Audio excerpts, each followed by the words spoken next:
wimike Yesu Kristo mu buzima bwawe akubera umwami. Yazanywe no kugira ngo uronke ubugingo kandi uburonke busagutse. Ba mu ijambo rizana ubuzima, ubuzima bwawe bubeho buhinduka.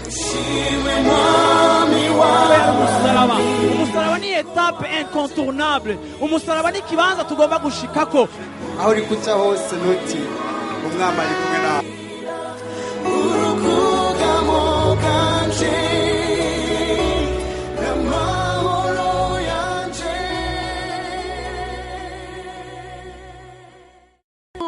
Au Burundi, c'est la folie. Baratubwiye ngo mu Burundi ngo barashushe. Non, au Burundi, ils dansent mieux que n'importe quel autre peuple. Bavuze ngo mu Burundi nibo bantu ba mbere bazi gutamba kurusha abandi bantu bose mu isi. Au Burundi, ils louent Dieu tellement fort que même dans les pays voisins, on les entend. Mu Burundi barashaka guhimbaza Imana cyane mu buryo n'ibihugu biri ku mipaka yabyo bakavyumva. Mais là, quand je vous dis on peut faire du bruit pour Jésus, on dirait que vous faites du bruit, je sais pas, pour...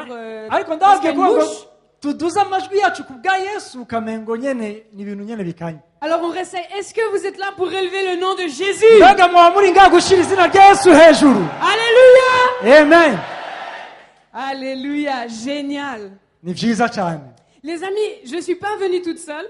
Bagenzi ntabwo naje ndi jeje nyene. Et avant de me présenter, mbere yuko nivuga, j'aimerais laisser la parole à quelqu'un qui est au Burundi depuis plus longtemps que moi. Nshaka mbe ijambo umuntu amaze igihe kirekire mu Burundi kundusha. Moi, je suis arrivée tard hier soir. Jewe nashitse ejo ku mugoroba. Mais il y a une partie de notre équipe qui est arrivée plus tôt, qui a eu le temps d'explorer un petit peu plus Bujumbura. Ariko hariho bamwe baje mbere yacu mu mugwi turi kumwe kugira ngo babe bararaba uko Bujumbura imeze. Et j'ai ici avec moi un frère de l'église en Suisse qui s'appelle Yael. Est-ce que Yael vient seulement? On peut faire du bruit pour Yael. Et en fait, Yael il voyage à travers le monde entier.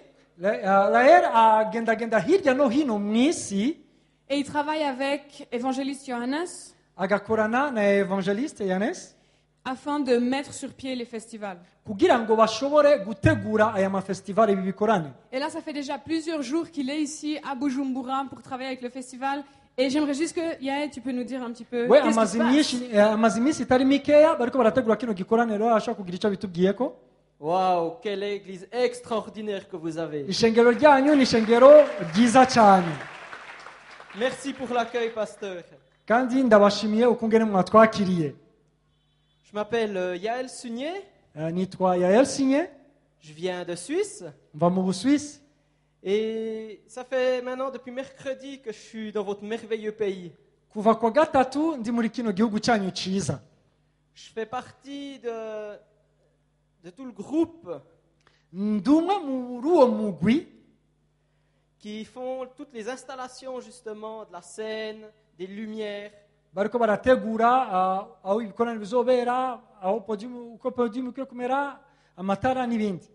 Du son.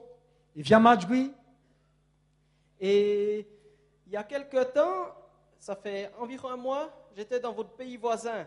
En Ouganda. On a vu des miracles, des guérisons et énormément de personnes qui sont venues à Christ. Alléluia. Amen. Et on s'attend vraiment à vivre la même chose ici.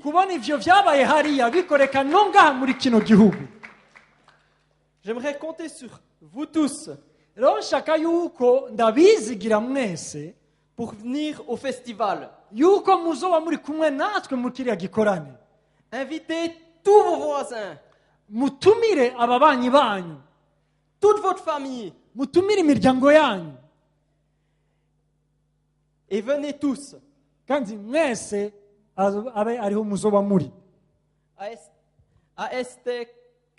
Kamana? Non. Etes Kamenge. Esta Etes Kemende. Kamenge. Etes. Votre langue n'est pas facile. Icyo ni Kirundi. Merci. Murakoze. Je vous aime tous. Ndabakunda mwese. Merci Yael, alléluia, on Murakoze, compte sur Yael. vous. Turabizigiye ko tuzoba turi kumwe. Il ne faut pas venir seul aussi. Hein. Kandi ntuze wizanye wowe wenyine. C'est vraiment un honneur pour moi de pouvoir être ici dans votre église. Ni iteka ridasanzwe natewe kugira ngo nshobore kuba muri iri shengero ryanyu. Et je tiens à remercier votre berger qui est là. Kandi Pasteur. nshaka nshimire umupastori wanyu ari hano. Pasteur, il s'est présenté à moi comme pasteur des papas ou pasteur Barthélemy. Yaranyipresense ko nka pasteur de papa, pasteur Barthélemy. Mais en vrai, quand je lui parlais, je me suis dit non, c'est pasteur Abraham.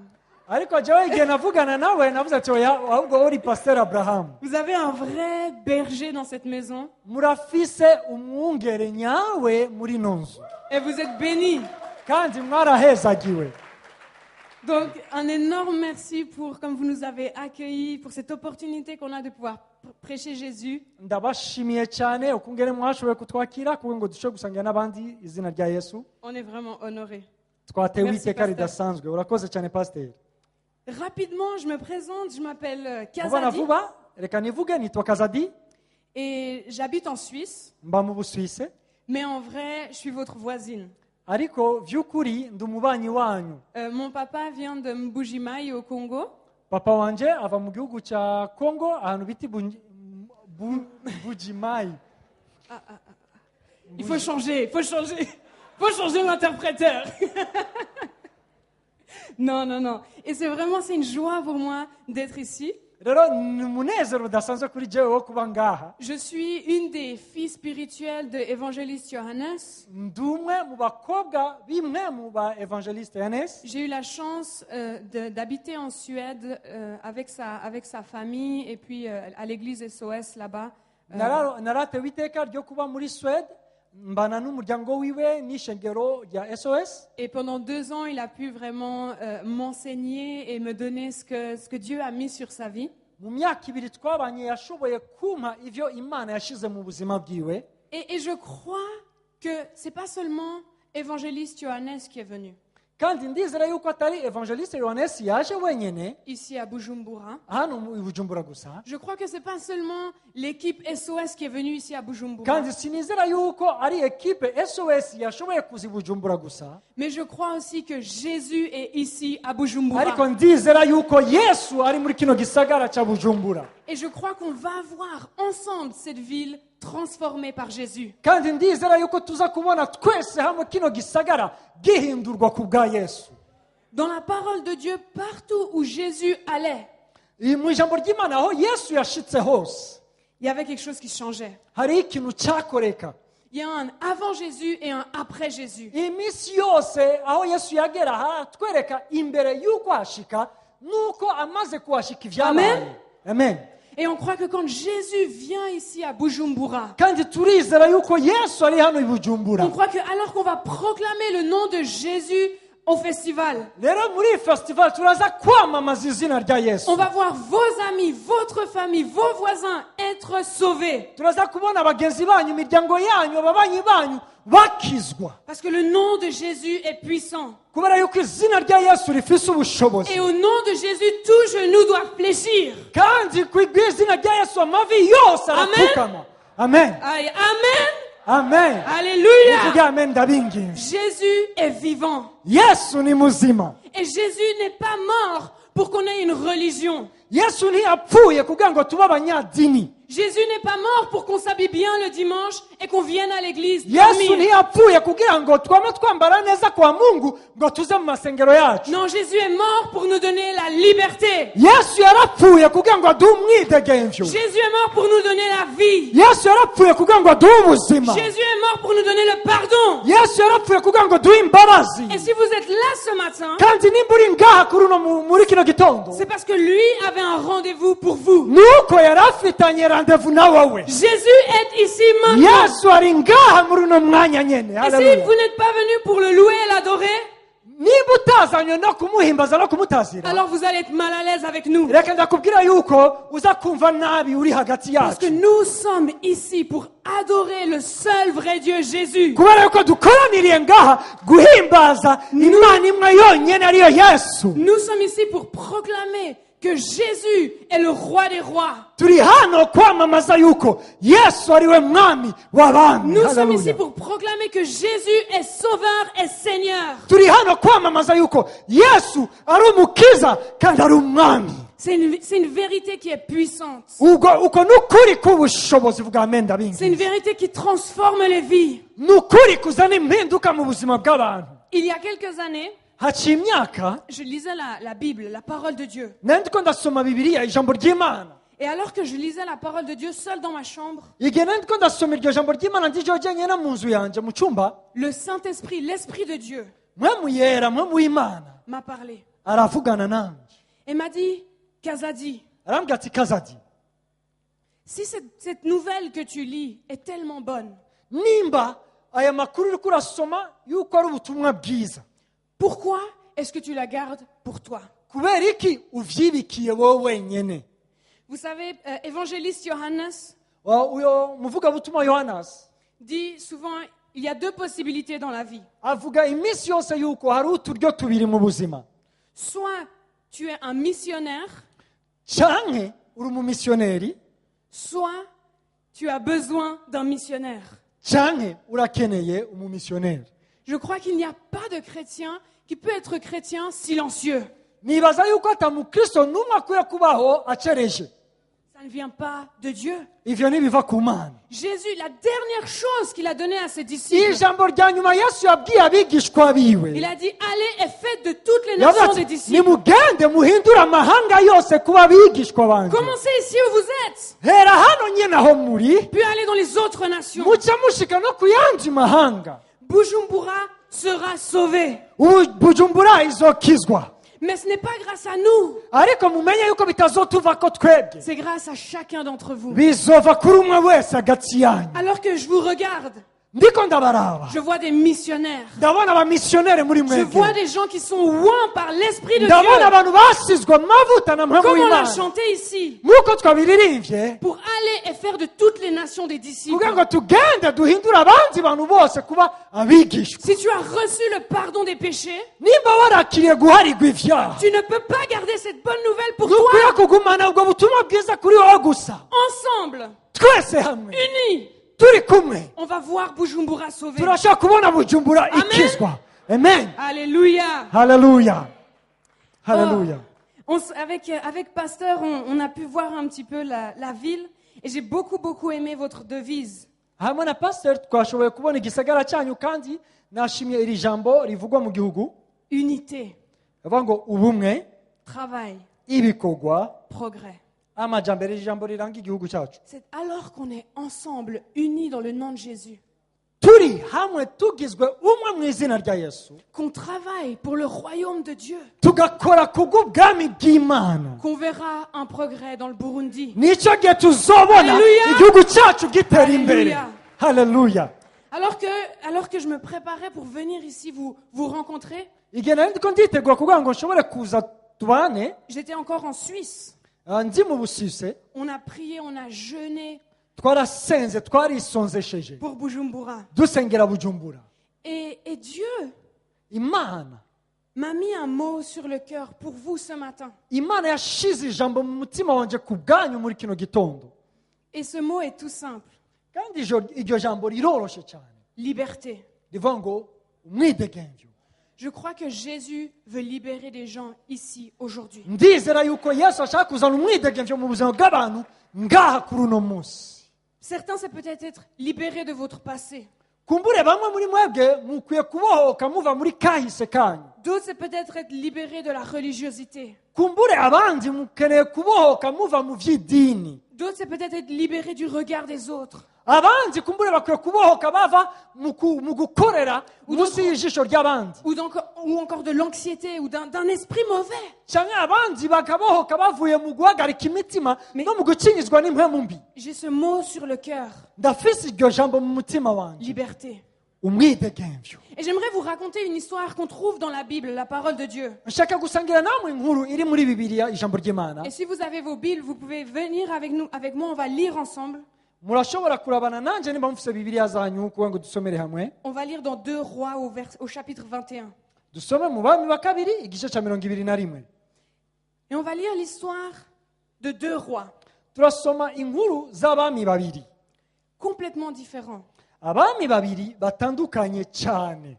Et on lit dans 2 Rois 21, abami ba kabiri igice cya 21 au verset 19. umurongo wa 19. Amon avait 22 ans lorsqu'il devint roi. Amoni yagiye ku ngoma amaze imyaka 22. Et il régna 2 ans à Jérusalem. ayimara ko imyaka 2 ari Yerusalemu.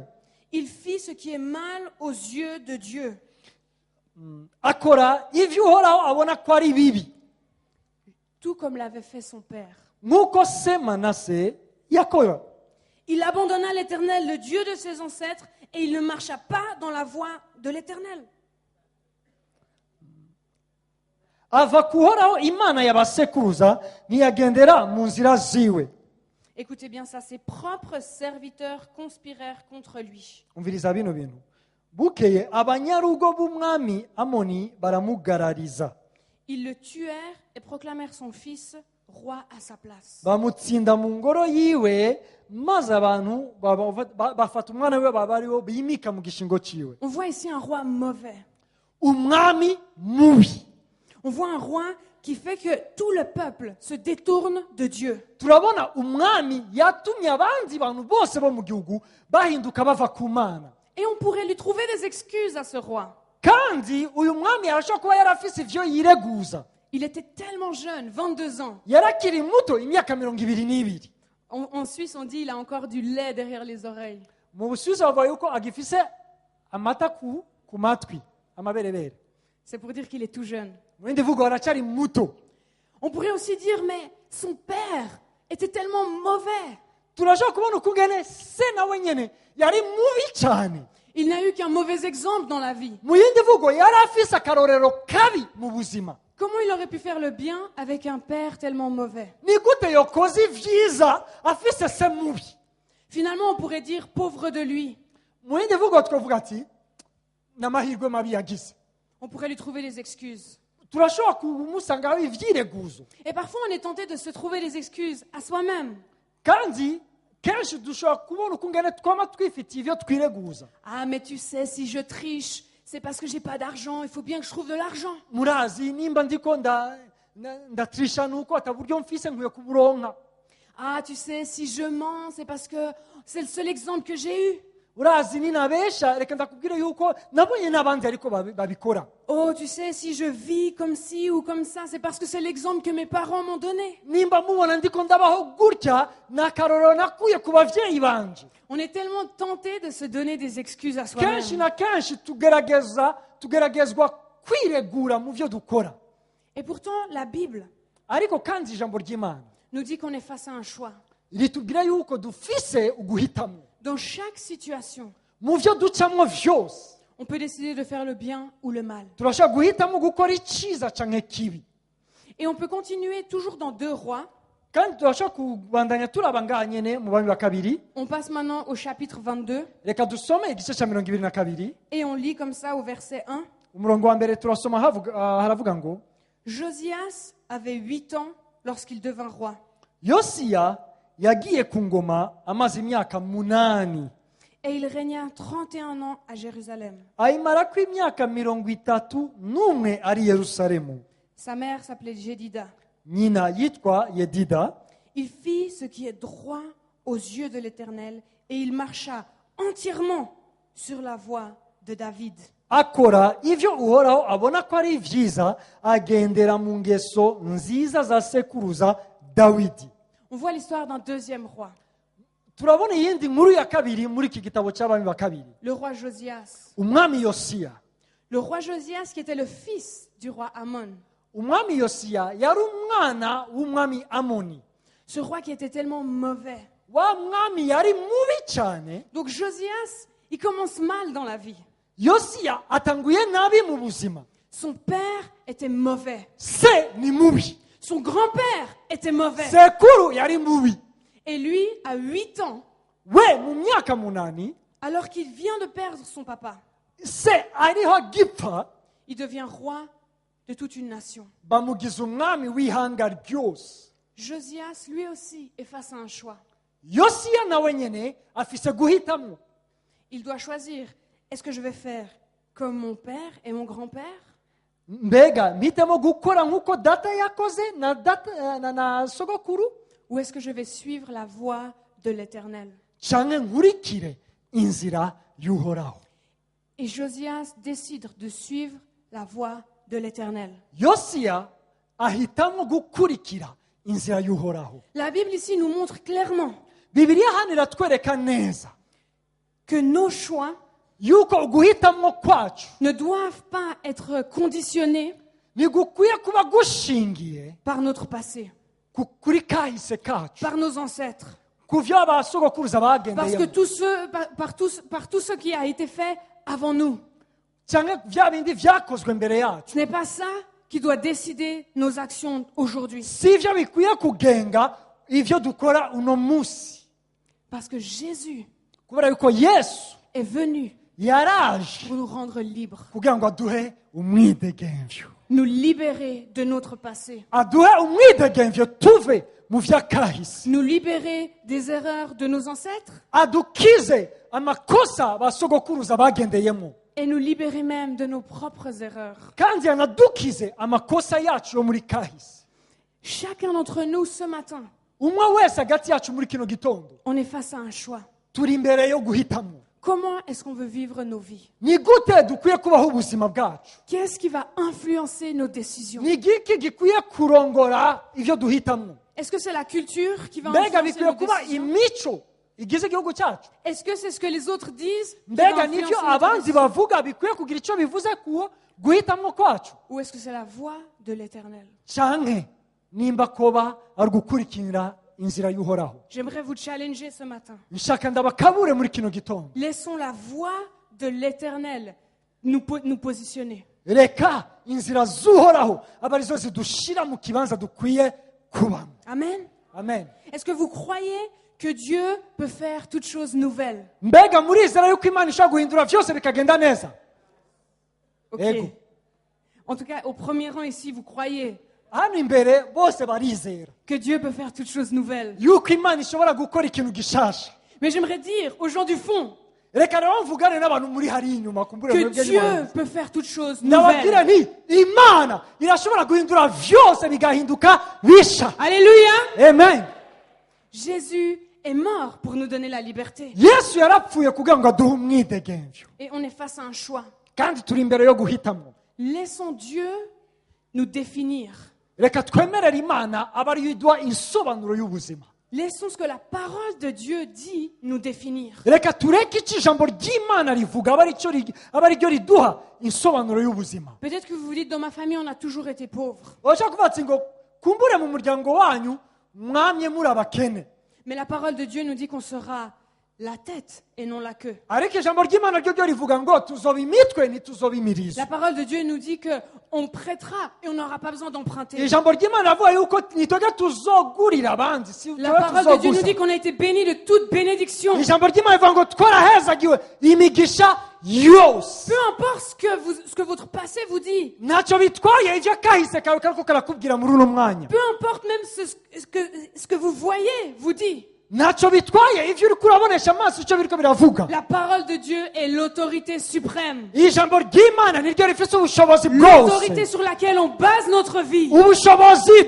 dushingiye ku buzima Et bwacu. la parole de Dieu nous dit qu'on a été libre, réellement libre. Kandi ijambo ry'Imana ritubwira ngo twarabohowe kandi turababohowe vy'ukuri. Alléluia. Amen. Alléluia. Dieu Alléluia. est vivant. Imana ni nzima. On peut embrasser ce que Jésus a fait pour nous à la croix. Turashobora kugumbira ico Yesu yahejeje gukora ku musaraba. Et souvent, Kenshi on entend, turumva c'est gratuit. Ce que Jésus a fait, c'est gratuit. ni ku buntu, ivyo Yesu yakoze ni kubw'ubuntu, Mais c'est faux. ariko sivyo. Et si vous êtes parent, nimba uri umuvyeyi vous savez urazi neza que quand vous offrez un cadeau à votre enfant, ce cadeau n'est pas gratuit. yuko iyo uhaye umwana wawe ingabire iyo ngabire ntabwo ari ubusa ntabwo ari ikintu kidafite agaciro. Vous-même, vous avez dû payer ce cadeau que vous allez faire à votre enfant. ku mwana wawe ntacyo yatanze ariko wowe umuvyeyi hari ikiguzi watanze. Et votre enfant, il prend ce cadeau umwana wawe agaca afata ya ngabire et il est wamuhaye heureux. akaryoherwa. Et pour lui, c'est gratuit.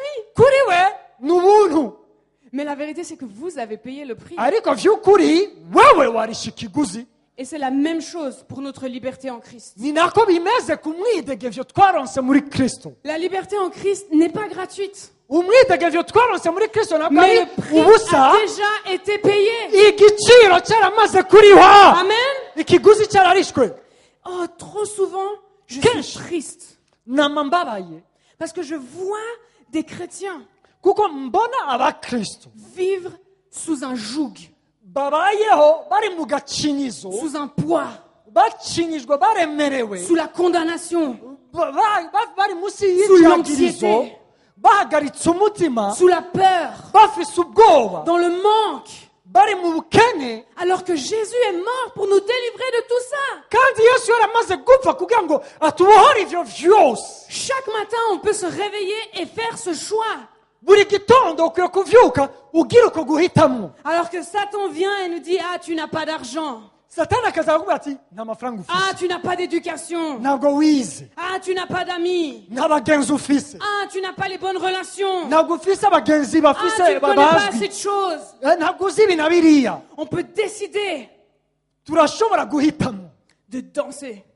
gutamba De danser sur les mensonges de Satan. tugatamba hejuru y'icyo kinyoma cya Et satani de proclamer maze que tukatura ce n'est pas la vérité. yuko uko atari ukuri. Oh, j'ai aimé comme votre équipe là de louanges naryohewe igihe abaririmbyi baturongora a adoré Dieu. bariko barahimbaza À imana chaque saut, bariko baratamba. je me disais, on écrase les mensonges de Satan dans nos vies. nabandi turiko turakandagira ikinyoma cya chaque satani saut, mu buzima bwacu. On Uko écrase la basivye, tête du serpent turiko un petit peu plus. turakandagira umutwe w'inzoka ku buzima Chaque bwacu. matin quand vous vous réveillez, buri gitondo igihe si vous uvyutse êtes assailli par le doute, nimba ufise si vous ugukekera, pensez je n'y arriverai pas, nimba wibaza yuko ce n'est utazobishika pas possible. ntibishoboka. Dansez sur les mensonges de Satan. tamba kuri icyo Et kinyoma cya satani proclamez la vérité de la maze parole. watura ukuri kuva mu ijambo Qui nous dit, je ry'imana. peux tout par celui qui me fortifie. ndashobozwa vyose n'uwumpa inkomezi. Rien n'est impossible à celui qui croit. nta kimwe Je kitashobokera suis uwizera. béni de toute bénédiction. narahezagira imigisha yose. Celui qui est pour moi est plus fort que uri celui mu qui est ruhande contre moi. rwanjye aruta cyane uwungwanya. L'Esprit de Dieu qui a levé Jésus d'entre les morts vit mwami en moi. w'imana yazuye yesu Alléluia. amukura mu bapfuye. Est-ce qu'on peut faire du bruit pour Jésus? mbega murashaka gukoma akaruru ku bwa yesu. Aime Jésus. haleluya. La nouvelle qu'il nous annonce est la meilleure des nouvelles. ubutumwa bwiza tuvuga nibwo butumwa bwiza busumba ubundi bwose buvugwa mu Et isi. il nous faut décider. ariko rero dukwiye guhitamo. Décider comment on veut vivre notre vie. duhitamo uburyo dushaka kubaho ubuzima bwacu. Est-ce qu'on veut vivre notre vie en vainqueur ou en vaincu? mbega dushaka kubaho ubuzima bwacu nk'abaneshejwe cyangwa Est-ce nk'abanesheje. qu'on veut vivre notre vie dans la victoire que Jésus est mort pour nous donner ou pas? mbega dushaka kubaho ubuzima bwacu mu ntsinzi yesu yapfuye kugira ngo turonke cyangwa oya. Et peut-être vous vous dites, mais c'est facile de proclamer ça pour toi. urashaka kuvuga ati ngo ivyo birakoroheye kuvuga ivyo Tu ku- connais ku pas wewe. ma situation. ntuzi ibihe, Tu sais pas ce par quoi je suis passée. ntuzi ivyo Tu naciyemo, connais pas ma famille. ntuzi umuryango Et wanje. c'est vrai. ego me ntavyo nzi. Je ne connais pas ce par quoi vous êtes passé. sinzi ivyo waciyemo mu Je buzima, ne connais pas votre famille. sinzi n'umuryango wawe uko umeze, Je ne sais pas ce que vous avez dans votre compte en banque. sinzi ivyo ufise amafaranga ufise muri banki, Je ne sais pas ce que les gens disent de vous. sinzi n'ivyo abantu bakuvugako, Mais je connais mon Dieu. ariko ndazi imana yanje. Amen. haleluya.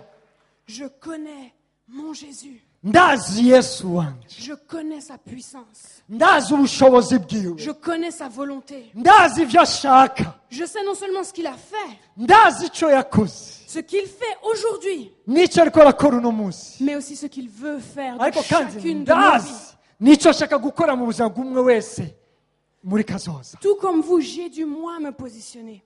nk'uko bikumereye wewe niko nanjye bimeze, nkwiye kwishira muri ico kibanza. Les médecins avaient dit, quand j'étais petite, abaganga baravuze ndi mutoya que j'ai une malformation du cœur. yuko umutima wanje ufise ikibazo. Et ils ont dit à mes parents que je pourrais jamais faire de sport. Babwira abavyeyi banje yuko ntazokwigera nkora imyimenyerezo y'umubiri. Et puis j'ai commencé à avoir de graves problèmes dans les jambes.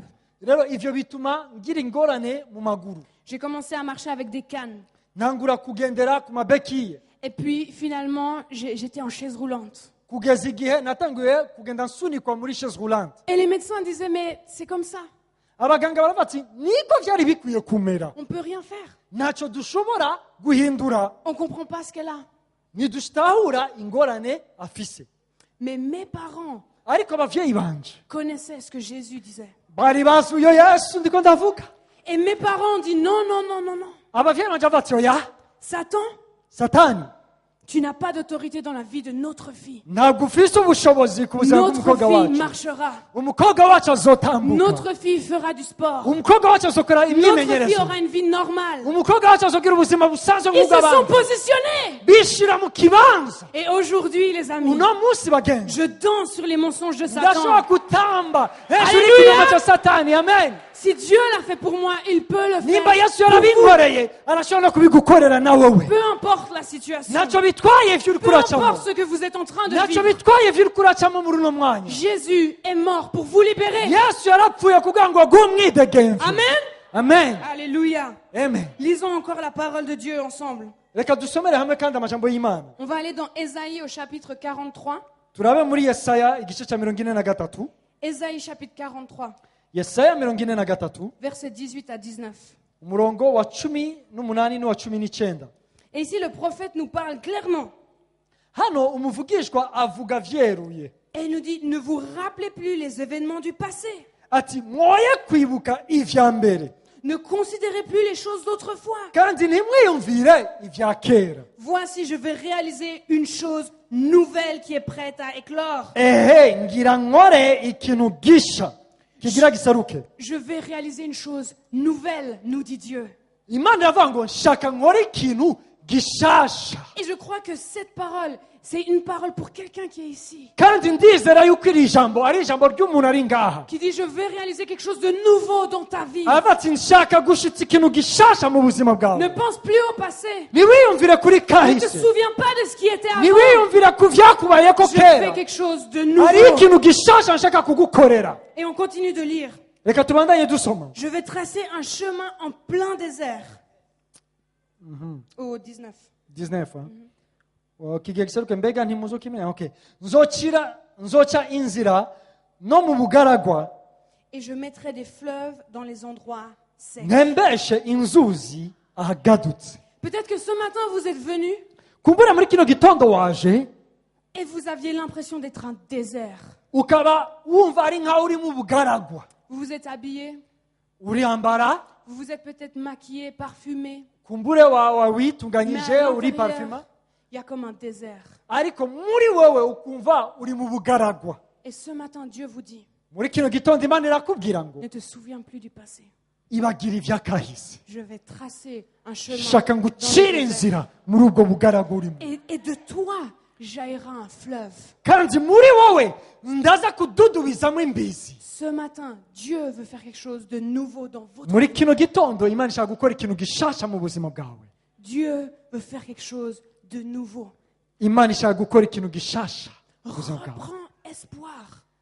Gira ivyizigiro. Oublie le passé. Ibagira akahise. Peut-être certains d'entre vous vous dites, mais ça fait tellement longtemps que je prie Washaka kuvuga ati ngo haheze igihe kirekire ndiko ndasenga pour avoir mon miracle. kugira ngo mbone igitangaza cyane. Ça fait tellement longtemps que j'attends. Haciye igihe kirekire ndindiriye.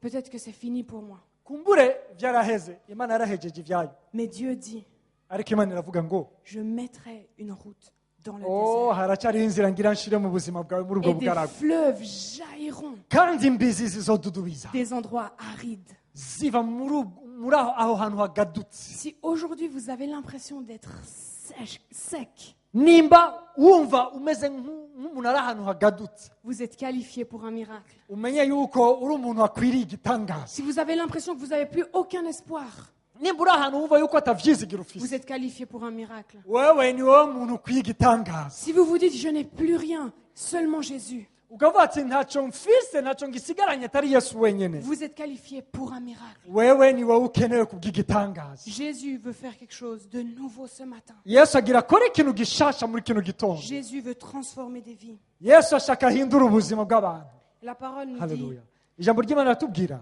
si le Fils vous libère, vous serez réellement libre. umwana niyabaha umwidegemvyo Alléluia. muzoba bidegemvya vy'ukuri Pas une liberté comme le monde peut donner. apana umwidegemvyo uw'abisi batanga Pas une liberté comme les sorciers peuvent donner. apana umwidegemvyo abapfumu batanga Pas même une liberté comme le confort financier peut donner. apana umwidegemvyo abantu bafise amafaranga bibaza yuko bafise Une liberté que seul Jésus peut donner. umwidegemvyo yesu wenyine ashobora Vous gutanga serez réellement libre. mwebwe muzoba bidegemvya vy'ukuri Amen.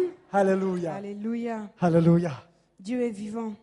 imana ni nzima Oh, j'ai tellement sur le cœur, mais il faut qu'on avance. Il faut qu'on avance, ok? reka tubandanye La vérité, c'est qu'on ne peut pas se libérer soi-même.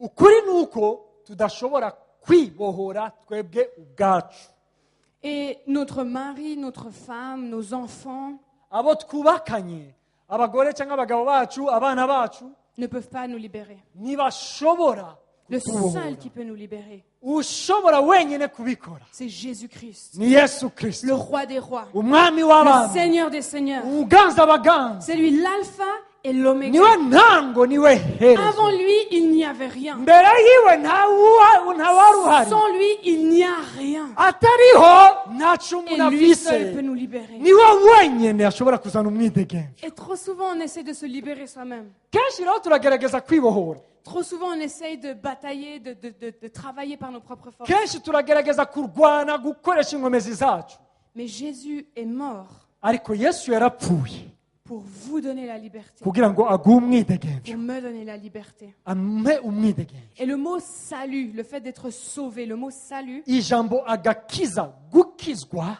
en fait, ce n'est pas seulement un mot ntabwo ari ijambo gusa rivuga qui nous dit que on aura une belle vie après la mort. ntabwo ari ijambo gusa ritwereka yuko tuzobaho neza Dans nyuma le mot- y'urupfu Dans le mot grec original, salut, mu kigiriki ijambo rivugwa igihe bibiliya yandikwa isezerano rishasha ryandikwa il y avait la notion de liberté. muri iryo jambo ijambo gakiza icyo risobanura kindi ni uko harimo ijambo umwidegemvyo Il y avait la notion de pardon. harimo ijambo ryo kubabarirwa Il y avait la notion de guérison. harimo ijambo ryo gukira Il y avait la notion de deuxième chance. harimo ijambo risobanura kuronka karyo ka kabiri Et quand on dit Jésus est mort pour nous libérer, kandi nimba yesu yarapfuye kugira ngo aduhe umwidegemvyo Jésus est mort pour nous sauver. yesu yarapfuye kugira ngo adukize En fait, ce qu'on est en train de dire, icyo turiko turavuga c'est qu'il est mort pour nous guérir. yarapfuye kugira ngo dukire C'est qu'il est mort pour nous pardonner. yarapfuye kugira ngo tubabarirwe C'est qu'il est mort pour nous donner une deuxième chance. yarapfuye kugira ngo aduhe akaryo ka kabiri C'est qu'il est mort pour porter ce fardeau qui était sur nous. yarapfuye kugira ngo yikorere imitwaro yari turiko Jésus est mort et ressuscité pour chacun d'entre nous. yesu yarapfuye arazuka ku bw'umwe wese hagati yacu Et on est face à un choix. rero turi imbere yacu hariho guhitamwo kubiri Est-ce qu'on veut vivre dans le passé? mbega dushaka kubaho bihwanye n'uko kahise kacu kameze Est-ce qu'on veut être défini par ce que les gens ont toujours dit de nous? mbega dushaka gusobanurwa cyangwa ubuzima bwacu bukwiye gusobanurwa bihwanye n'ivyo abantu batuvuga ko Ou est-ce qu'on veut vivre dans la liberté que Christ est mort? cyangwa dushaka kubaho bihwanye n'umwidegemvyo twaronse mu rupfu rwa yesu Est-ce qu'on veut vivre en fonction de ce que la parole de Dieu nous dit? cyangwa dushaka kubaho bihwanye n'uko ijambo ry'imana rivuga Chacun d'entre nous, on est face à un choix. umwe wese hagati yacu hariho uguhitamo kubira imbere yiwe Et vous savez, trop souvent, kenshi rero on pense que twama twiyumvira si on vient le dimanche à l'église, yuko iyo tuje mu rusengero kwa mungu qu'on prie, tugasenga qu'on chante un peu, tukaririmba gatoya notre vie va changer complètement. ubuzima bwacu buca buhinduka by'ukuri Mais la vérité, c'est que c'est bien l'église. ukuri ni uko egome ni vyiza yuko abantu bakoranira hamwe mu rusengero La vérité, c'est que l'église, c'est l'idée de Jésus, de Dieu. ukuri ni uko ishengero ni icyiyumviro cy'imana ni icyiyumviro cya kristo Mais c'est pas le fait de venir à l'église qui va changer notre vie. ariko rero kuza ngaha gutonda hano buri wa mungu ntabwo ari byo bizohindura ubuzima bwacu. On peut venir ici dimanche après dimanche après dimanche. Turashobora gutonda ngaha buri wa mungu Ou les vendredis même quand on a cyangwa buri l'adoration. wa gatanu dufise umwanya wa louange na adoration, Ou peut-être au groupe des hommes le samedi. Ou cyangwa quoi que abagabo sais-je. igihe bakoranira kwa mungu kugira ngo mugire iyo myimenyerezo n'ibindi, Et ne jamais être transformé. ariko ubuzima bwawe ntibugire impinduka na gatoya. Vous connaissez tous l'histoire de Judas. Murazi mwese inkuru y'umugabo yitwa Yuda. Judas a marché pendant 3 ans. Yuda yagendanye na Yesu imyaka 3.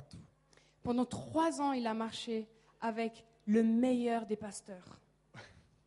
Imyaka 3 apana ngo kwa Mungu gusa, umunsi wose yari ari kumwe n'umupastori asumba abandi bapastori bose. Il a marché avec le meilleur des leaders. Yagendanye n'umurongozi asumba abandi barongozi bose. Il a prié avec le meilleur des prieurs. Yasenganye n'umusenzi asumba abandi basenzi bose. Il a appris à adorer avec le meilleur adorateur. Yigiye guhimbaza munsi ku birenge vy'umuntu azi guhimbaza kurusha abandi bose. Et pourtant, Judas est tombé. Ariko iherezo ryiwe yaraguye.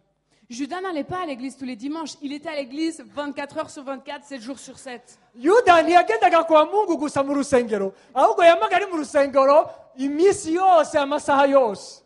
Les histoires qu'on lit ici dans la Bible, lui, il les a vécues. Amakuru dusoma muri Bibiliya we yarabibayeho. Et pourtant, Judas est tombé. Ariko kandi iherezo ryiwe yaraguye. Parce que Judas ne s'était pas positionné.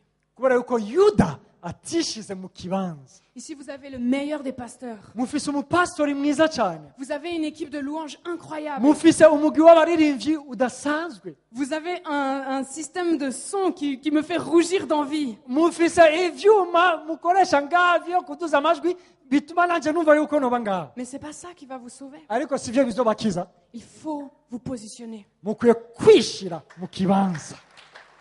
Qui est-ce que vous voulez suivre? Ninde mushaka gukurikira? Qui est-ce que vous voulez adorer? Ninde mushaka guhimbaza? Pour qui est-ce que vous voulez vivre? Ninde mushaka kubaho kubwiwe?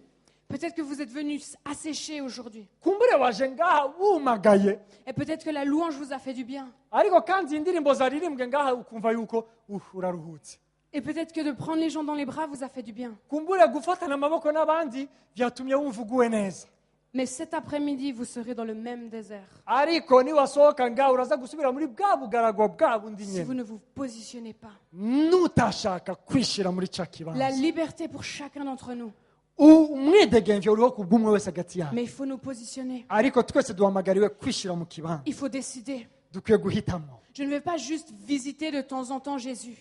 Sinshaka gusa ko mangenderera Yesu rimwe na rimwe. Je ne vais pas juste écouter de temps en temps des histoires sur Jésus. Sinshaka gusa rimwe na rimwe cyangwa igihe runaka kumva ivya Yesu. Je ne vais pas juste mettre un joli sourire sur mon visage le dimanche. Sinshaka gusa neza kwa Mungu igihe cyose nje Mais je gusenga. veux laisser Jésus transformer mon Ariko cœur. ndashaka kureka Yesu azana impinduka mu buzima bwanje. Je veux que Jésus prenne chaque partie de ma vie. Ndashaka yuko Yesu afata ibigize ubuzima bwanje Je veux qu'à chaque moment de ma journée, Jésus puisse me parler et me dire d'aller à gauche, à droite, je le ferai. ndashaka yuko iminsi yose ibigize ubuzima bwanjye yose Yesu aho ashaka kunjana ahanjane nkora ivyo ashaka. Il nous faut nous positionner. Dukwiye kwishira mu kibanza.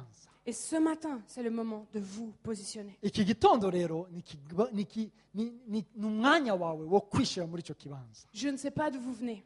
Sinzi aho waje uva. Je ne sais pas ce que vous faites dans la vie. Sinzi ivyo ukora mu buzima. Je ne connais pas votre arrière-plan familial. Nta nubwo nzi ivy'umuryango wawe uko bimeze. Mais je sais ce que la parole de Dieu nous dit. Ariko ndazi icyo ijambo ry'Imana rivuga. Et la parole de Dieu nous dit Kandi ijambo ry'Imana riravuga ngo que si on accepte Jésus comme sauveur et Seigneur, nitwakira Yesu nk'umwami n'umukiza w'ubuzima bwacu, si on croit dans notre cœur et confesse de notre bouche qu'il est le Fils de Dieu, nitwizera mu mitima yacu maze tukatuza akanwa kacu yuko ari umwana w'Imana, alors nous serons sauvés. ivyo bizotuzanira agakiza. Et aujourd'hui, on sait que sauver, ça veut dire guéri. Uno munsi pardonné, turazi yuko lavé. gukizwa bisobanura gukira indwara, kubohoka, guhabwa umugisha. Ce matin, vous pouvez vous muri positionner. kino gitondo urashobora kwishira mu Ce kibanza matin, vous pouvez décider d'accepter Jésus comme sauveur et muri kino Seigneur. gitondo urashobora guhitamo guha yesu ubuzima Ce bwawe matin, vous pouvez lui demander pardon pour la vie que vous avez menée. muri kino gitondo urashobora guhitamo kumusaba imbabazi y'ubuzima wabayemo Ce matin, vous pouvez confesser muri kino gitondo urashobora kwatura que vous avez fait faux yuko wifashe nabi et que vous avez besoin de lui. ariko kandi yuko uba umukeneye On parlait avec Pasteur dans la voiture aujourd'hui. turiko turavugana na pasiteri mu gitondo mu modoka Et alors qu'on parlait, j'ai réalisé que ça fait bientôt 10 ans que j'ai pris cette décision turiko turavugana nza gutahura yuko haciye imyaka 10 de ufashe uko suivre guhitamo Jésus, uguhitamo ko gukurikira yesu d'abandonner mon ancienne vie.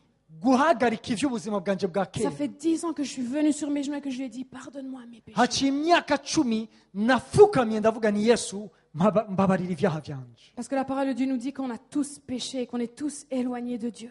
kubera yuko ijambo ry'imana ritubwira ngo twese twaracumuye twese twaragiye kure On y'imana a tous besoin d'être pardonnés. twese turakeneye kubabarirwa Et si vous êtes là ce matin nimba uri ngaha rero muri kino gitondo et que vous n'avez jamais pris cette décision ukaba utarigera ufata ino ngingo de suivre Jésus, kugira ngo ukurikire de lui yesu demander pardon pour vos péchés, ngo umusabe imbabazi ku bw'ibyaha byawe byose de l'accepter comme sauveur et Seigneur, maze umwakire nk'umukiza Si c'est votre nk'umwami cas w'ubuzima ce matin, bwawe n'akaryo kawe muri kino c'est gitondo votre matin.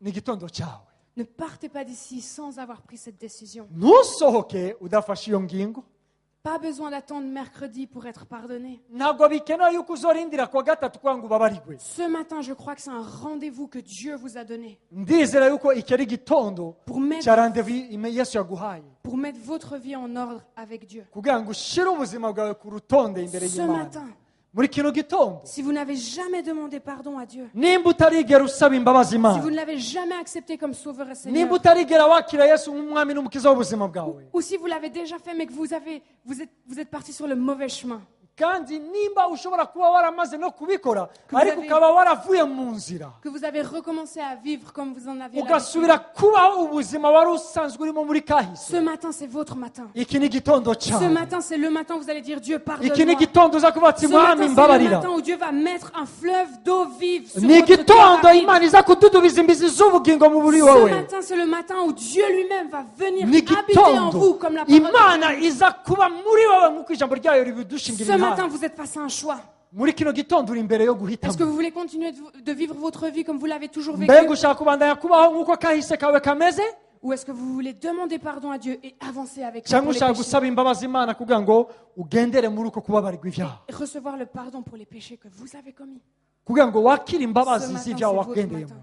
iki ni igitondo cyawe Est-ce que je peux vous demander à tous de vous lever? Est-ce que je peux demander à l'équipe louange de reka revenir nsabe ici, l'équipe mwese d'adoration, muhaguruke de revenir abaririmbyi ensemble? mudufashe Est-ce qu'on peut se mwegere hano lever imbere sur nos pieds ensemble? reka twese duhaguruke Parce que dusengera ce hamwe matin, c'est un matin où des gens vont être sauvés. iki ni igitondo abantu baza gukirizwamo Ce matin, c'est un matin où vous allez être transformés. ni igitondo muza kurongeramo impinduka mu buzima Levons-nous bwanyu ensemble dans ce moment qui est saint. reka twese umwe wese ahaguruke abicaye L'équipe muhaguruke d'adoration, vous pouvez venir. sur- abaririmbyi murashobora kwegera hano imbere Ce matin, kino gitondo vous êtes face à un choix. uri imbere yo guhitamo Ce matin, muri kino gitondo Jésus vous a donné rendez-vous. yesu yagutumiye Ce matin, kino gitondo Jésus est là pour transformer votre yesu vie. ari ngaha kugira ngo azane impinduka mu buzima bwawe Ce matin, vous pouvez décider d'abandonner votre ancienne vie kino gitondo urashobora guhitamo guhagarika ubuzima bwawe bwa kera pour marcher avec lui. kugira ngo ugendane Et nawe je vais tout bientôt faire un appel. shaka rero ntumire Et c'est un appel qui est très clair. ubutumire ni ubutumire butomoye Ce n'est pas pour ceux qui sont ici, les anciens qui sont ici, qui adorent Dieu, qui le louent, qui le révèrent de tout leur cœur, mais qui ont envie de plus. Ça viendra après. Ça oya viendra ivyo après. ntabwo ari ivyo ba bandi basanzwe bari ngaha bama bahimbaza batazira imana kandi bakorera imana bakeneye akarenzo muri ivyo Mon premier appel ce umwanya matin, uraza ariko umuhamagaro wanje wa mbere c'est pour ceux d'entre vous qui sont là. ni ku bwanyu mwebwe muri ngaha Et vous savez que vous êtes dans le péché. mukaba muzi yuko urazi yuko uri mu vyaha Vous savez que vous avez besoin d'être pardonné. urazi yuko ukeneye imbabazi Vous êtes venu ici. waje ngaha Et peut-être qu'encore hier soir même, vous viviez dans le péché. kumbure ejo mw'ijoro wari uri mu vyaha Cet appel il est pour vous. uyu muhamagaro ni Vous uwiwawe demandez de vous positionner. kugira ngo uje mu kibanza Jésus est là maintenant. yesu ari ngaho Et il y a 2000 ans, il est mort sur la croix. haciye imyaka 2000 yarapfuye ku musaraba Pour vous pardonner vos péchés. kugira ngo uharigwe ibyaha byawe. Et il y a 2000 ans, il a dit, haciye imyaka Tout est 2000 yaravuze accompli. ngo byose birahagije. ce matin, vous pouvez recevoir son pardon. Muri kino gitondo urashaka kwakira Et je vais compter imbabazi. jusqu'à 3.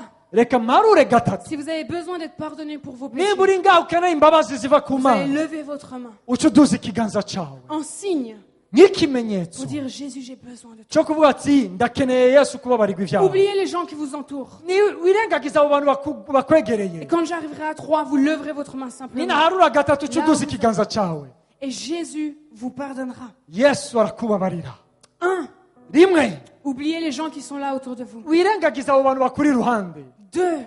Kabiri, Jésus est mort pour vous. yesu yaragupfiriye.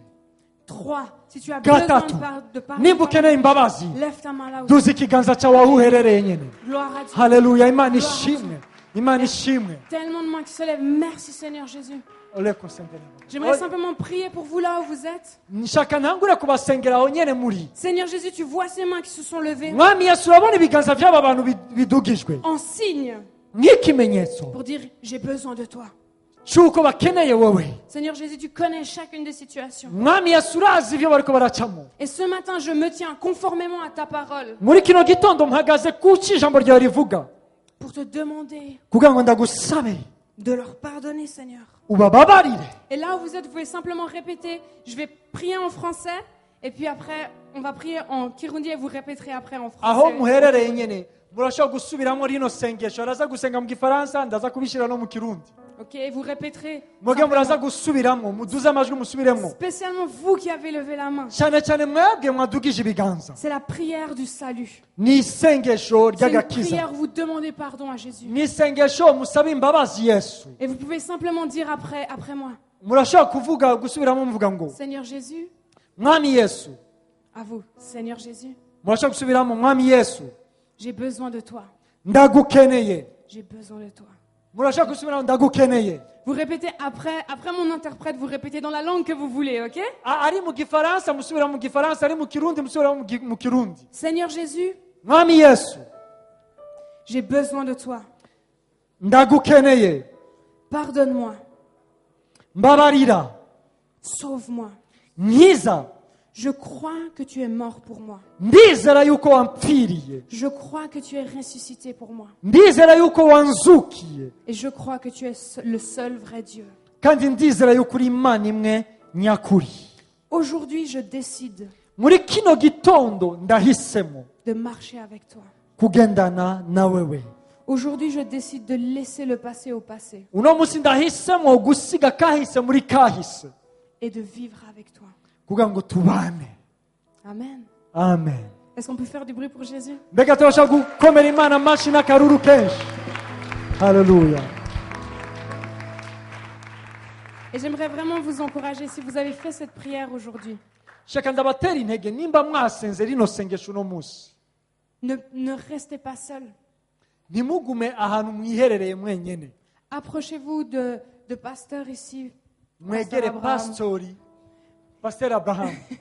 Approchez-vous d'un des anciens. mwegere abarongozi. Il est important de ne pas rester seul dans cette décision. ni vyiza yuko muri uko guhitamo mwagize mudakwiye kuguma ahantu hiherereye mwenyene. Et peut-être vous vous dites, mais une simple prière murashobora kuvuga ati ngo isengesho risanzwe gutyo peut me sauver? rirashobora kunkiza Oui, cyane, parce que Jésus kuko Yesu est mort et ressuscité. yarapfuye kandi arazuka. Il a tout accompli. yarashikije vyose. C'est un cadeau et on peut simplement dire merci Jésus. ni ingabire dushobora kwakira tukavuga ati urakoze Yesu. Et prier, c'est vraiment simplement parler avec Dieu. kandi gusenga ni ukuvugana n'Imana gusa. Peut-être que vous êtes habitué à venir à l'église, kumbure muramenyereye kwama muza mu ou rusengero. peut-être que pas du tout. kumbure nibwo bwa mbere cyangwa Mais- muza gake. Vous allez découvrir qu'on a un Dieu qui est simple. ariko ndababwire yuko muzoza kubona yuko Imana yacu ari Imana yiyoroheje kugira ngo dushobore kubana nayo. On a un Dieu qui veut être proche de notre cœur. Imana yifuza kuba hafi y'imitima yacu. On a un Dieu qui veut entendre notre voix. Imana yifuza kumva ijwi ryacu. On a un Dieu qui est pour nous et pas contre nous. dufise imana iri mu ruhande rwacu apana imana iturwanya. Est-ce qu'on peut adorer notre Dieu ensemble? Mbega turashaka guhimbaza imana hamwe? I surrender all to you. Chantons tous ensemble. Reka twese turirimbire hamwe iyo ndirimbo. Everything I give to you. Ndahevye byose kubwawe, ivyanje ndabikuhaye, atana kimwe nisigarije.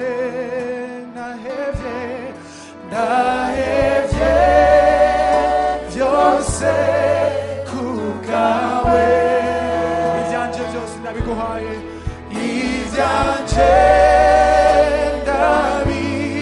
ndabiguhaye, atana kimwe nisigarije,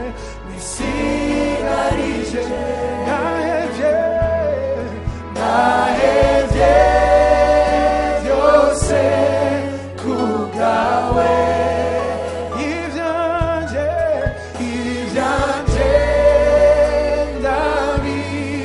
ndabiguhaye, ndahevye byose kubwawe, ivyanje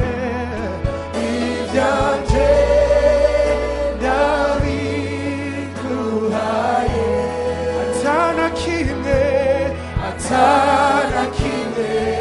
nisigarije, atana kimwe nisigarije, atana kimwe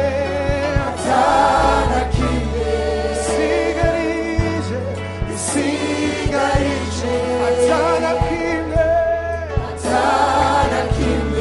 nisigarije, ndakwihaye wese,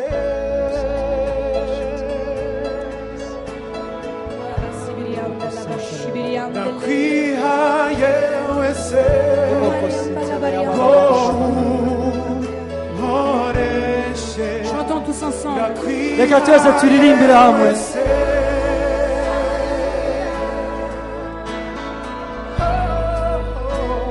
Ndakwihaye wese, nkoreshe, ndakwihaye wese,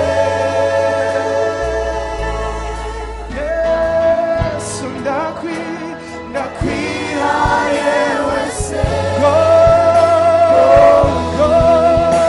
ndakwihaye wese,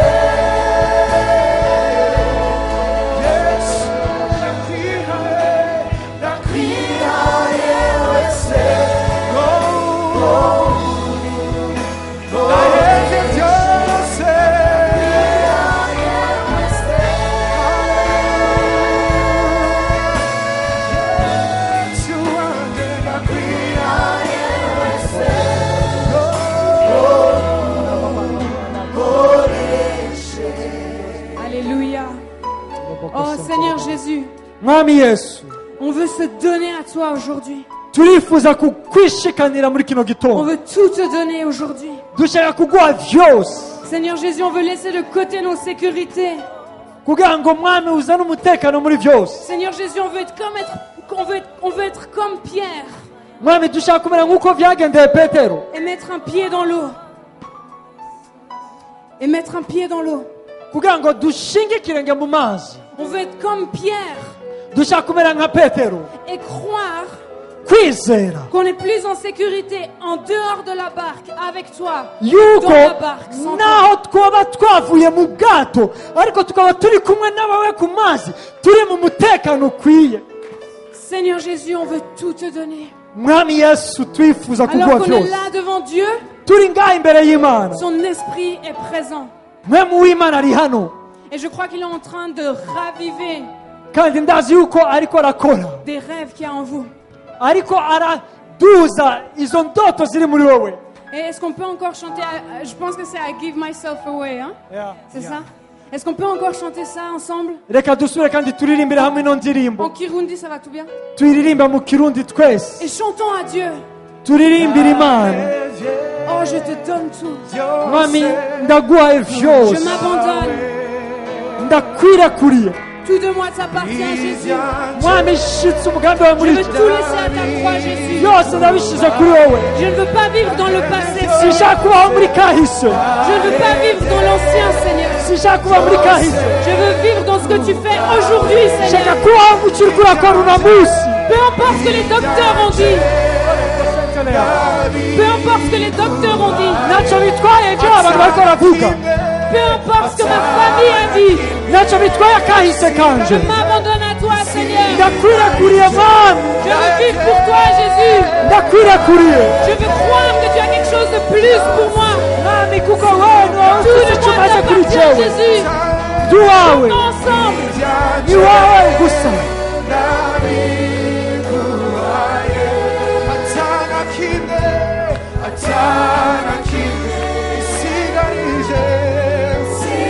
I give myself away. I give myself away.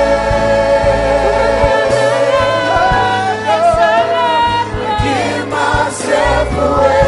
So you can use. I give myself away. Give myself away.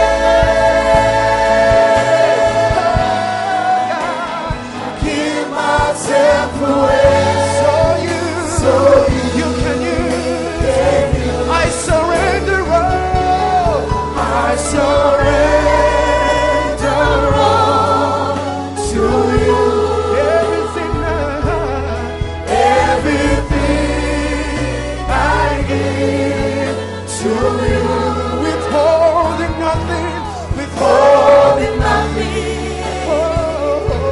Withholding nothing. Withholding nothing. Withholding nothing. Withholding nothing. Si vous êtes là ce matin uri ngaha muri kino gitondo et que alors qu'on chante ce chant, bariko bararirimba ino ndirimbo, vous savez que c'est pour vous.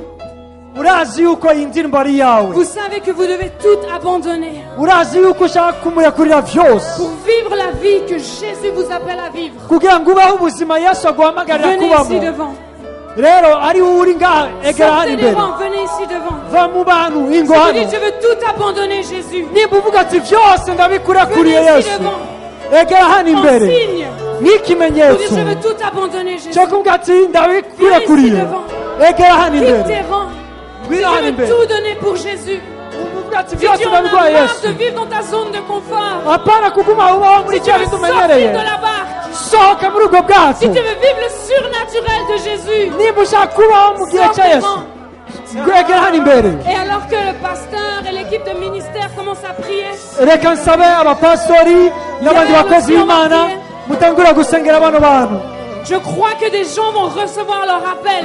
ndumva yuko abantu baza kwakira umuhamagaro wabo, Alors qu'on impose les mains sur vous, turiko turabarambikako ibiganza. ce qui a été déposé dans notre vie ikiza gushirwa mu buzima va être bwawe, déposé dans votre vie.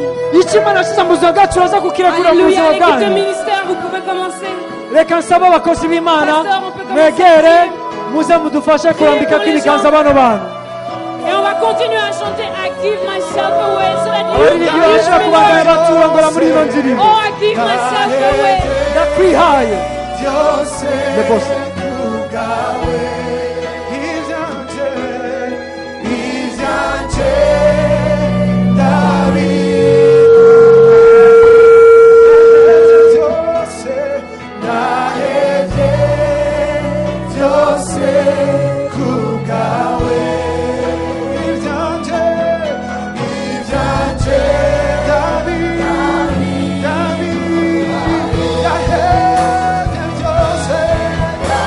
David.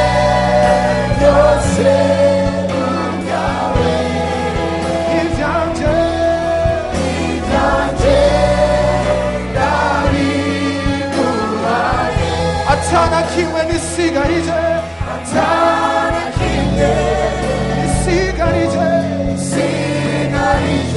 atana kimwe nisigarije. I give myself away, I give myself away.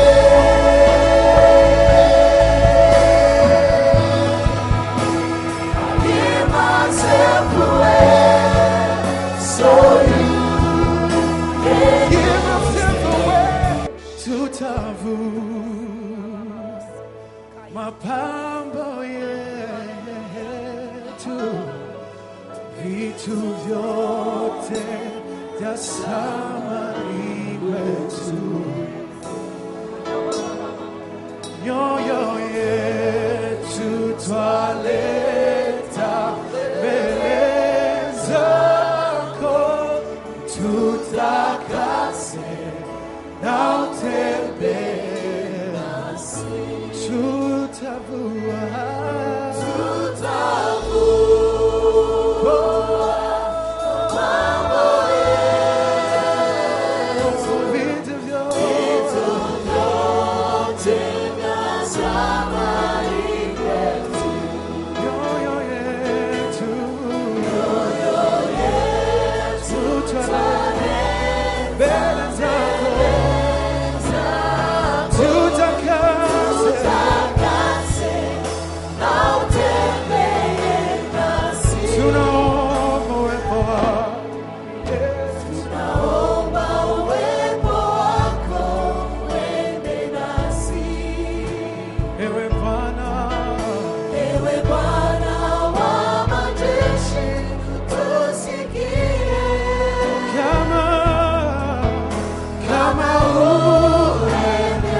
yetu twaleta, mioyo yetu twaleta mbele zako, utakase na utembee nasi. Mioyo yetu twaleta, mioyo yetu twaleta mbele zako, utakase na utembee nasi. Mioyo yetu twaleta, mioyo yetu twaleta mbele zako, utakase na utembee nasi.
Kwa mkono wako kweli umenibariki, kwa mkono wako kweli umenibariki. Alléluia. Alléluia. Alléluia. Amen. Oh, je crois que ce matin, Ndizera yuko muri kino gitondo beaucoup d'entre vous, benshi muri mwebwe vous avez reçu un appel. mwakiriye umuhamagaro. Là où vous êtes, Aho nyene muherereye vous êtes appelés à faire la différence. murashobora kuzana impinduka. Là où vous êtes, Aho nyene muherereye vous allez transformer les lieux. murashobora kuhahindura. Et chaque jour, vous êtes face à un choix. Kandi uko bukeye muzokwama mugira uguhitamo kubiri. Est-ce que vous allez vivre dans le passé ou dans ce que Jésus a fait pour vous aujourd'hui? Nimba mushaka kubaho nk'uko kahise kanyu kameze canke kubaho bihwanye n'ico Kristo yakoze ku bwanyu. Marchez avec ce que Jésus vous a donné aujourd'hui. Mugendere muco Yesu abahaye kuri uno munsi. Et ça commence dès aujourd'hui. Ivyo bitanguye kuva uno munsi. Est-ce que vous avez un voisin qui ne connaît pas Jésus? Mbega waba ufise umubanyi atazi Yesu? Pourquoi pas aller toquer à sa porte, Kubera ko utokomanga ku muryango wiwe s'asseoir avec cette personne, wicarane nawe lui partager Jésus? maze uvugane nawe umubwire ivya Yesu. Peut-être que vous avez un voisin qui est malade. Kumbura hari umubanyi arwaye. Pourquoi ne pas aller toquer à sa porte, prier pour lui? Kubera ko utogenda ugakomanga ku rugi rwiwe kugira ngo ushobore kumusengera. Peut-être que vous avez des voisins qui vivent dans les difficultés. Kumbura ubana n'ababanyi bariko baraca mu bibazo no mu ngorane. Pourquoi ne pas faire ce que Jésus a fait pour vous Kubera ko utokora ivyo Yesu yakoze ku bwawe. et aller leur apporter l'amour dont ils ont tellement besoin? Bashikanira urwo rukundo nawe wakiriye. Aujourd'hui, vous avez dit à Dieu, Uno munsi wabwiye Yesu ngo j'abandonne tout, ndarekuye je vyose. veux te suivre, Ndashaka je veux kugukurikira. vivre avec toi, Shaka kubana je nawe. veux marcher avec toi. Ngendane nawe. Et ça commence maintenant. Ivyo bitanguye umwanya. Dès qu'on sort là de l'église, Igihe tuza kuba dusohotse dutashe. demandez au Saint-Esprit, Saba mpwemu yera. qu'est-ce que tu veux faire? Ni giki nkwiye gukora? Où est-ce que tu veux aller? Nihe ushaka Qu'est-ce que tu kugenda? veux dire? Ni giki ushaka kuvuga? Et je voudrais vraiment vous challenger. Kandi shaka nsubire ndabakabure. Peut-être certains d'entre vous, vous avez encore un peu peur. Kumbure mu ntango urafise ubwoba. Et vous vous dites, mais moi, je ne peux pas faire ça. Urashobora ati jewe sinshobora kubikora. Alors amenez-les au festival. Uko biri kose mutumire uze umuzane muri festival. Ne venez pas seul. Ntuze uze wizanye wenyene gusa. Ne venez pas que avec vos amis chrétiens. Ntuzane abagenzi b'abakristo gusa. Ne venez pas que avec vos amis en bonne santé. Ntuzuzane abantu bafise amagara meza gusa. Mais prenez les gens qui ont vraiment besoin d'entendre. zana cyane cyane ba bantu bakeneye kumva ubutumwa bwiza. Merci énormément pour votre accueil. Murakoze cyane ukungene mwatwakiriye. Merci Pasteur des Papas, merci. Urakoze cyane Pasteur des Papas, urakoze. On a été énormément bénis d'être avec vous. Twahezagiwe cyane kubana namwe. Et j'espère qu'on se voit au plus tard mercredi. Kandi ndizera yuko kwa gatatu tuzosubira kandi guhura. À 1h30 pour le début du festival. Izoba ari saa 7 n'inusu. Soyez richement bénis. Muzohezagirwa mu buryo buhambaye. Et chérissez ce que Jésus a fait pour vous aujourd'hui. Kandi musangire n'abandi ibyo Yesu yakoze mu buzima bwanyu uno munsi. Merci beaucoup. Murakoze cyane. Merci Pasteur. Ishengero Life Center twizera ubuzima bubonekera muri Kristo Yesu. Mwifuza kutugendera, Life Center iri mu Nyakabiga ya 2 kw'ibara ry'Icenda aho bita ku Ngoro. Dukorana ku minsi yose ya gatanu kuva isaha 11:30 z'umuhingamo mu gikorane cyo guhimbaza no gushima Imana, no ku minsi yose ya Mungu kuva isaha 2:30 z'agatondo. Mukeneye amakuru mudusanga kuri wezi3 akaburungu Life Center Burundi kaburungu.org canke mutwandikire kuri mail info@lifecenterburundi akaburungu.org. Tubahaye ikaze.